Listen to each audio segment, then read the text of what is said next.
السلام علیکم ګرانو دوستانو، امید لرم چې ټول به روغ جوړ یاستئ. ملګرو، په نن ویډیو کې به زه تاسو ته د ایشیا کپ په هکله باندې یو تازه خبر زه تاسو سره شریکوم. اوس لږ ساعت مخکې هغه کوالیفاین لوبې نه ولې د ایشیا کپ هغه که خیر پای ته رسېدلې دي، ختمې سوي دي. نن دوه لوبې ترسره سولې او دغه اوس چې کومه لوبه ترسره سوله دغه ډېره مهمه لوبه وله. دغه د دوبۍ او د هانګ کونګ مابین کې دغه لوبه ترسره سوله. اخرنۍ لوبه وله چې لږ ساعت مخکې ختمه سوله او دغه لوبه کې دوبۍ 148 رنزه ټارګټ هانګ کونګ ته ورکړی و. هانګ کونګ بیا ډېره ښه لوبه ترسره کړې، یعنې ډېر پروفیشنل کرکټ یې کړی ده.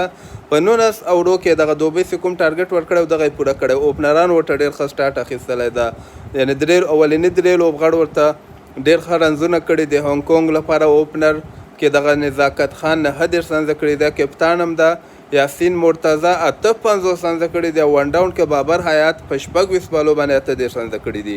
نو دغې لوبې ګټلو سره هانګ کونګ وکولی سو چې د ایشیا کپ مین لوبو ته ځان داخل کړي.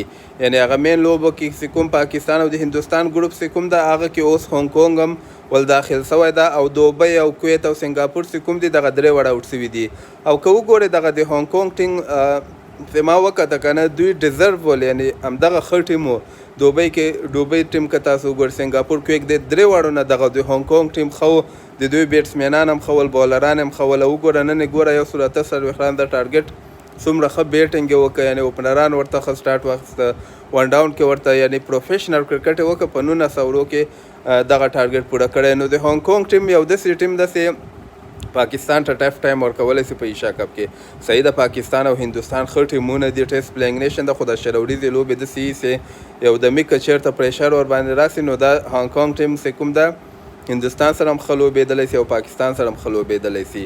نو دغه د ایشیا کپ ته بس تقریبا دغه د کوالیفاین راوند لوبې ختمې سولې. اوس که خیرې تیاری ونیسئ، د افغانستان او د سریلانکا لوبه به که خیرې ترسره کېدونکې ده. د ایشیا کپ اولنۍ مین لوبه چې کومه یوه ده چې د هفتې په ورځې باندې د افغانستان او د سریلانکا ترسره کېدونکې ده. نو هغې باندې به بیا که خیرې هغه بل چینل کې زه تاسو ته سبا ویډیو هم جوړه کړم. او د کرکټ تازه خبرو لپاره تاسو دغه چینل هم در سره سبسکرایب کولی شئ. یو نور ښه وخت ولرئ. الله پامان.